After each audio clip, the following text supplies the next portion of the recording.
It is Christina K. I got a real treat this Monday morning because Public the Band is here. Hi, guys. What's up? I feel like this is like Instagram come to life. I have like Man Crush Mondays in front of me right now. I'm loving this. Hey, what's up?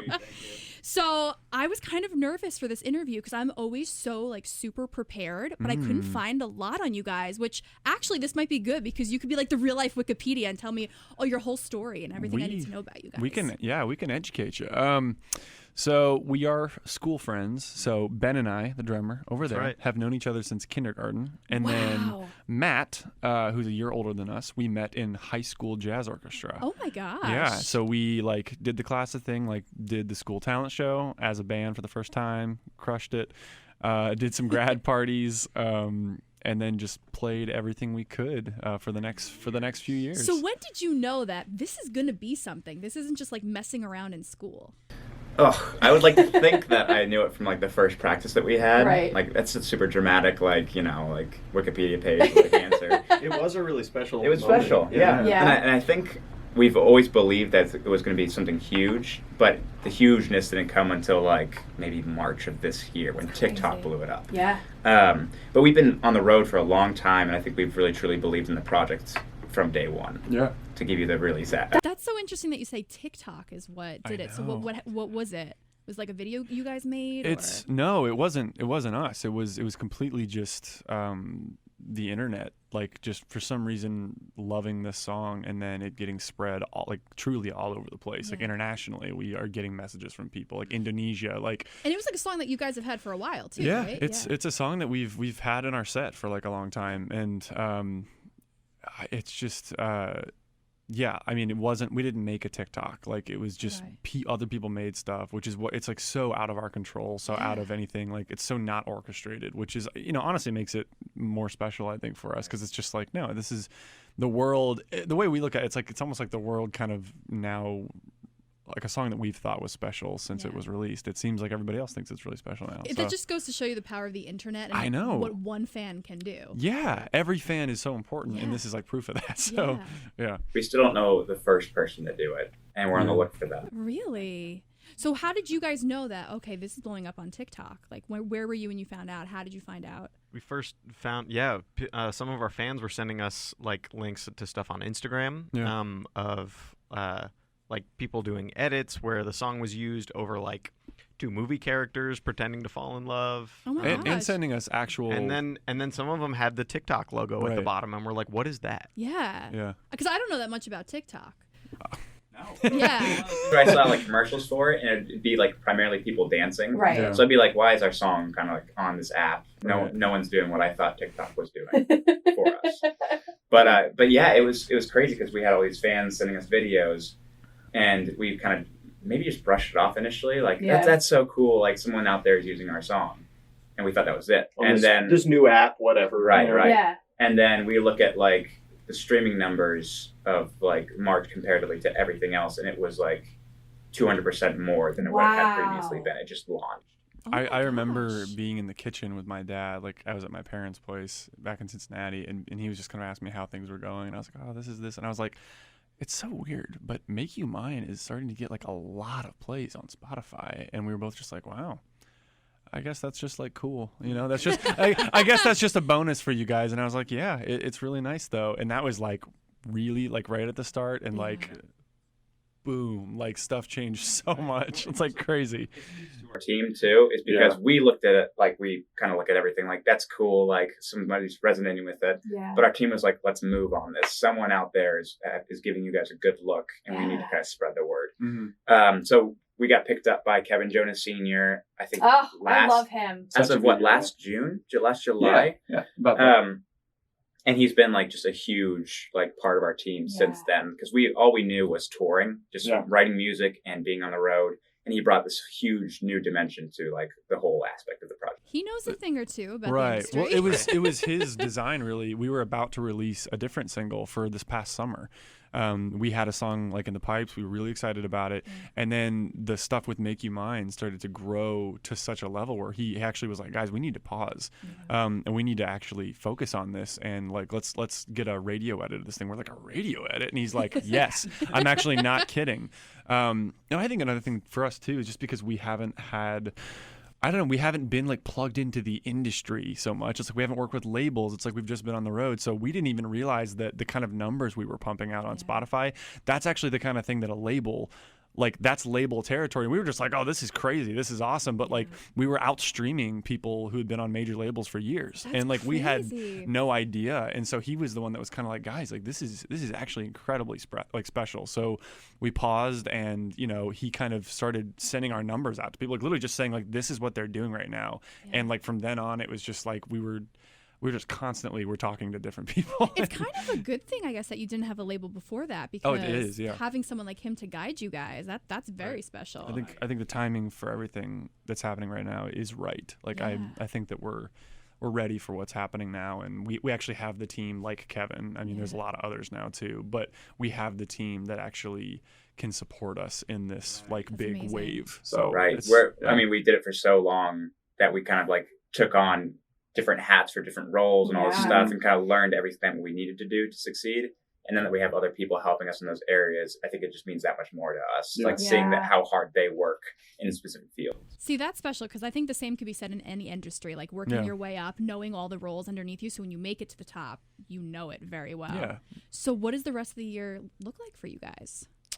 Well, we're doing promo stuff. A lot of Christmas events. A lot of I mean, that really is what's kind of dominating our schedule until the end of the year. Is like we're playing a lot of Christmas shows, which is going to be really, really fun. Like we're like going to be on the bill with some of the artists that we've like loved for a long time. So it's going to be cool to like pass them in that setting. So Such as, and hopefully say hey, Charlie Puth, Puth, Echo Smith, 5 Seconds of Summer. Well, that one's a weird one because I don't know if we're on the same actual it's the same event.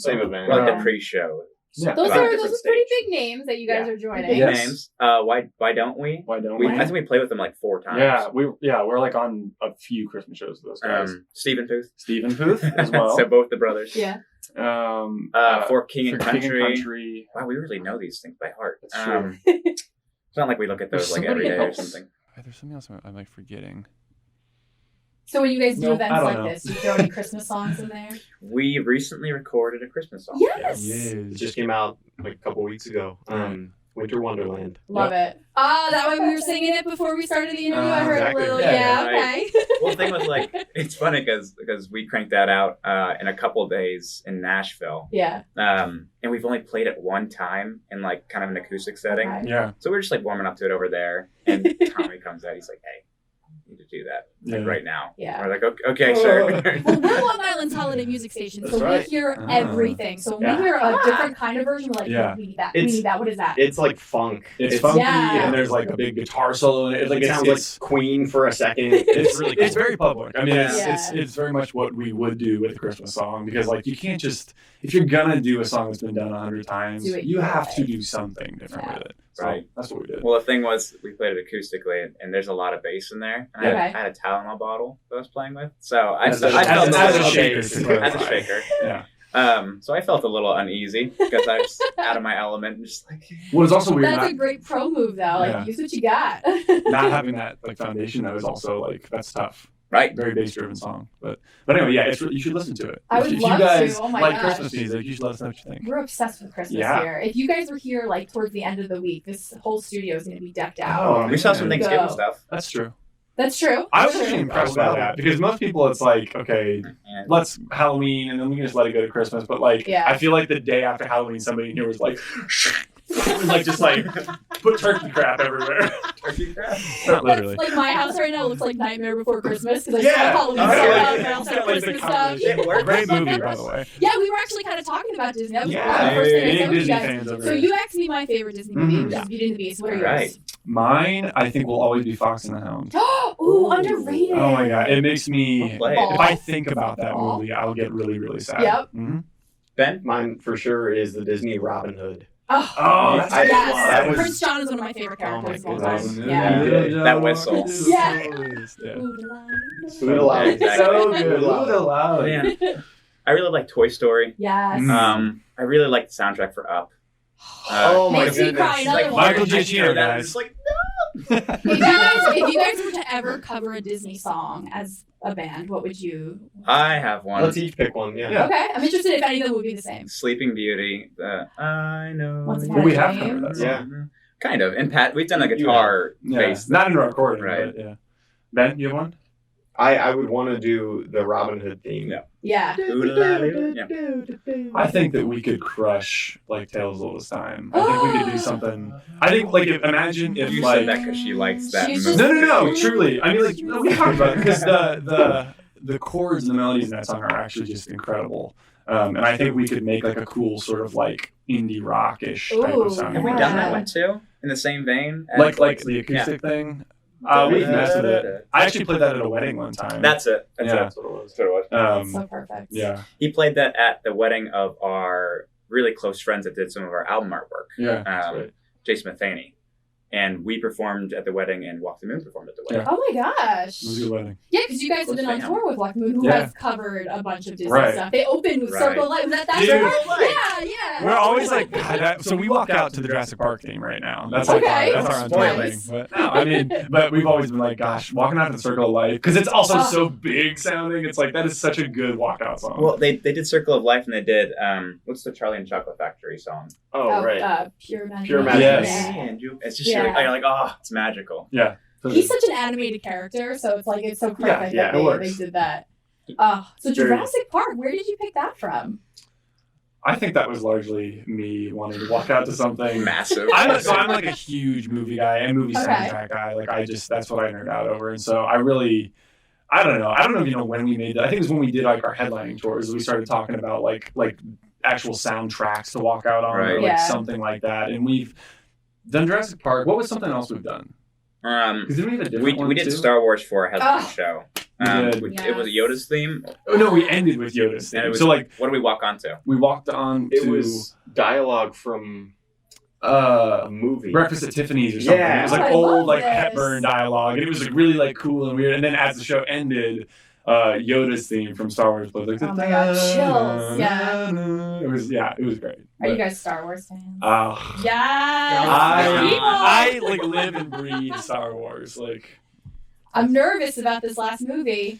I have nothing to say. Can't talk about it. I will say that I think J.J. Abrams has a huge weight on his shoulders because I think, I mean, obviously the response to this Disney era of Star Wars has been very, very polarizing. Yeah. So I think, I mean, I'm so curious. That's the word, as I'm curious. Okay. You know, that's what I We'll will talk say, about though, the Mandalorian. yeah, right I now. was going to say what I will say. Tomorrow. Dude, I know. So what I will say is, These are yeah, my people. Oh my gosh. I think The Mandalorian looks incredible. It really And I does. love the people involved. I cannot believe we're actually going to get an Obi-Wan series. Like, that also doesn't seem... Is it starring Ewan? It seems, Yeah. it seems too good to be true. I'm like, are they actually going to give this to us? But yeah, so I think that stuff, like, I'm really excited for that stuff. Are you guys Marvel fans too? I am Yes. a huge Marvel fan. Who's Yeah. your favorite? I play the same game on my phone for the last Was like it 2.5 Contest of years. Champions? Okay, yeah. So- That's some of the Funkos from that. I love Marvel stuff. Yes, Yes. that's I'm my more of a universe. DC guy. Oh. We shan't talk We about were that doing either. so good before you said What? DC. I am Batman! I am a Marvel nut. The Christopher Nolan Batmans are fantastic. Yeah. I would give them that. I But don't think I've the ever seen that. MCU is Phenomenal. phenomenal. And that's Oh, going to be all over But Disney the Plus, Joker, too. though, guys. I didn't see it. Oh, my Oh, God. it was great. Joaquin Phoenix is I not heard real. it's- He's not real. Like, he's too good. My friend actually was working with Joaquin right after he saw Joker. Really. And he said it wasn't much acting, let me tell you. It was like... Yeah. That's scary. I was Right? shocked at how... Because it's like the Joker is such an iconic character, and if he was really to exist, that is actually what it would look like. And it was a little scary. But body was but, so it, scrawny. but it was great, though. Like, truly, that's probably one of, objectively speaking, probably one of the best, like, movies I've seen in a while. I Well, think. they're saying it's going to have, like, Oscar nominations. I know. so- It has to. It has to. Which makes me excited for the new Batman movie, too, with Robert Pattinson. They've got like what 10 villains in that? Yeah. 20? I still don't know enough about it. I'm just hoping that they're inspired, though, by, like, the much more realistic take on Yeah. things, because I think that's where DC is at its best, is when it's really grounded. Don't try and be Marvel. Marvel's outer space. They do, like, a comedy I thing. thought They have Shazam was was alright. route. I thought Shazam Yeah. had a good It like. was good, but it was also like the most Marvel feeling DC movie. So Yeah. like, I just feel like DC is darker. Keep it grounded. Keep Right. it gritty. They're known and- for their villains. I feel like Marvel Sure. can do heroes and backstories better than anyone. Yes. Yeah. I love nerding out with you guys. Dude, This is so fun. this could run really deep. You don't even know. This is like in the van this is like what Matt and I See, talk about all the all time. my coworkers hate me because of this. Oh. This is my life right here. This is great. Yeah. Music, Disney, Marvel, yes, see her please. Yeah. You But should people are see like, her. what new She's music upset. do you She's listen like, to? I have to hear this. She every went to day. Disney with me and she's like, oh god, I'm having flashbacks. You just pop like a piece She of was a popcorn. lot better than I expected Yeah. in Disney. Okay. I have problems. I'm the first to admit that. Are you a Harry Potter fan? I'm not. I tried. I Gross know. out. I know. We were doing so well for the last 5 minutes here. Love Harry Potter. My twin sister is all about Harry Potter, Okay. so I let her have That works. that, and I do the superhero. So you guys are Marvel split. thing. She's DC, and you're. Is She Marvel. doesn't. She doesn't do DC at all. She does Harry Oh, Potter. Okay. She loves Jurassic Park. She's like into that kind of stuff, and Okay. I'm like fairy tales Yeah, and yeah, Marvel I and, gotcha. and Star Wars. She will not touch Star Wars. And I'm obsessed. Interesting. I'm She's obsessed. a Trekkie. No, I think she fell asleep during Star Trek. Everybody does because it sucks. I didn't say that. Matt did. Wait, okay, here's a question. Favorite Star Wars movie? Empire Strikes Back. Ah! What is yours? Like 2 Return of pictures the back Jedi? on our Instagram, we're at Vivo, and I'm wearing an Empire Strikes Back shirt. Yes. Empire Strikes Back, I think, is one. And then I freaking love Revenge of the Sith. I Really? think that might be, honestly might be my like second or third or something. See, my second I get a lot of flack for is actually Force Awakens. Really? I loved Force Awakens. Last Mm. Jedi kind of lost me, but Force Awakens I loved. I didn't love certain parts of it, but I really did love that movie. Interesting. Nice. Yeah. I can't do much with the new ones, but Well, the Last Jedi I kind of ignore now because did you see that thing where there's a guy jokingly made a petition to make it not canon? yes, And it got like yeah. way too many signatures to be like a joke That's anymore. why and J.J. then Abrams. and then he like apologized and like it was like ooh. Yeah, I will totally talk to you guys off the air. What I think my Absolutely. theory is and how J.J. Abrams is going to save it. I But think so. what does next year look like? Because you guys are going on tour with some of our friends, American authors. Yeah. Yes. Starting right in the middle of January. Right. Yes, good way to start the year. Right. Yeah. They we're are. So, excited. have you guys met them before? Yes. They're We- like the coolest. This guys. years ago. but Yeah, yeah. we played with them I think 3 or 4 times now. The first time we played with them was I think before they got picked up by a label Oh yeah. at a Cincinnati festival called Bunbury. Yeah. Okay. So it was I think Atlas Genius headlined, and then they supported, and then we supported them. I guess the line of festival plays. Yeah. But super nice guys. Yeah. Mostly New York guys, right? Yep. Zach is an LA guy. The first time I met them, it was backstage at the Paramount, a venue over here, and they were just backstage watching Pawn Stars, and we just sat on the couch. I didn't even realize they were the guys I was interviewing. Yeah. And it was just so chill, and it was really awesome. Yeah. We just met the Magic Giant boys, Okay. They're also on the tour. Nice. and I think they're almost as insane as we are. I think there's gonna be some serious tour shenanigans because It's like gonna we be met and immediately we were like, okay, let's make a video about how we're like in a fight, and then like and then you come over here and like we're trying to do. It's like it was immediately like nothing music related. Like let's Yeah. all try and be funny and insane. We ended up like shooting a video where we were like a security guard was holding us back from each other, but we actually ended up like yeeting him on the floor. Like he got I knocked feel over. like when you to go on tour with multiple bands, you guys gotta like prank each Oh, other. yeah. That's gotta be a thing. You got to break the ice within the first like Yeah. week, or else you're gonna be Yeah. at a stalemate. The Yeah, whole you guys time. do spend a lot of time together. You kind of, You yeah. have to. I think as a joke, we should cut all of their strings before they go on stage. First show. That's way I over heard the top. nothing. I heard nothing. As a joke, I heard let's nothing. break their equipment. It's like, Break all no, of that's their not a legs. Why prank. does it no longer become a joke? Exactly. Let's pour No, Sprite man, on it their was Their soundboard. first We show. were just we smashed joking. it. It's like, oh, yeah, it's okay. It's Okay. okay. Good luck with that. Yeah, you're like, yeah. While they perform, just run out and punch them in the face. So will there be new music next year too? Ooh, isn't that the Question. question? We are sitting on a lot of unreleased music right now, and there is I know I have a particular track in mind that I would love to see break the surface, but we don't know. We truly don't know actually yet what the next move is. Right. I think it depends on the longevity of Make You Mine. That's true. Yeah. It's cranking. It's Yeah. still going up. I think we had our best fantastic. week ever in streams this Yeah, past like, week. this Wow. past week. So this all kind of started in March, and now look like we're at the end of the year, and it's Yeah. still going It keeps going strong. just That's like- amazing. It's Not yeah. a lot of songs do that. We in 2019 lose interest very fast. I So know, that's that's true. That says That's what we've something been about hearing. the song. It's a really unique song. Right. Yeah. I think if we, it's like if the mainstream radio even more so can like embrace it, like I really do think it is. It doesn't sound like the other stuff on the radio right Yeah. now, which I think Right. is like really cool and could be even kind of important. It's like let's get some diversity, with what's happening. because it's just more of a band sound. Does that give you more pressure now when you release the next song? Does that put a little pressure on it? Nah, I Doesn't good. feel that way. think the pressure is in making sure that people know that this track is us. I think just because of how TikTok lives, it's very much its own beast. Sure. And we want everyone to know, hey, like that song is from a band of 3 guys from Cincinnati, Ohio. Yeah. And I think the more we're pairing with it, the more the streams are going up because people are circulating back to our pages. Right.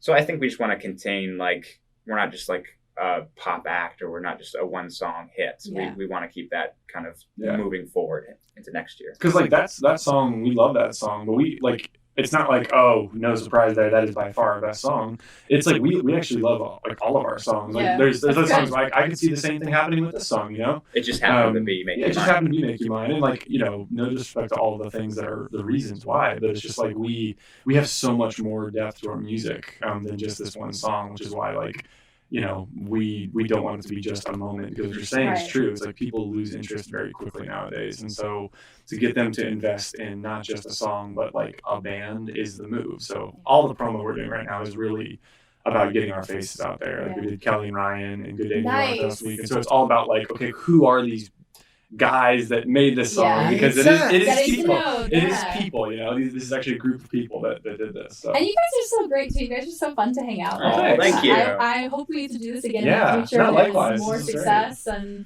good luck with the rest of the year and the tour. And thanks for coming by. May the force be with you. May the force be with you. New bestie right here. Yeah.